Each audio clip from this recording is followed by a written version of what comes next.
Kathmandu महानगरपालिकाको mayor हुँदै चर्चामा रहेको बालेन्द्र शाह प्रधानमन्त्री हुनुभएको छ। बालेन प्रधानमन्त्री भएसँगै पुराना दलहरूबाट निराशा भएको जनतामा केही नयाँ आशा पलाएको छ। बालेनले प्रधानमन्त्रीको पदभार ग्रहण गरेसँगै आजै 15 सदस्यीय मन्त्रीमण्डल गठन गरेको छ।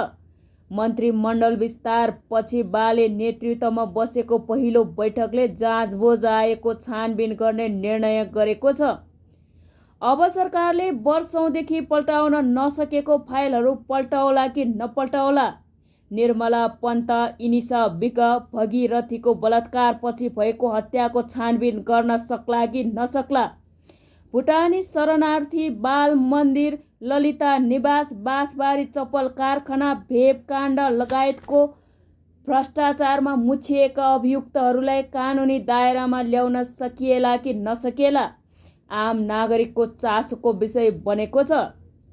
आशा छ देशको इतिहासमै सबैभन्दा कान्छो प्रधानमन्त्री नयाँ जोस र जागरका साथ नियुक्त हुनुभएको छ। जुन जनताले आशा भरोसा गरेको छ त्यसलाई खेर जान नदेओस्। नवगठित सरकारलाई हाम्रो पनि शुभकामना।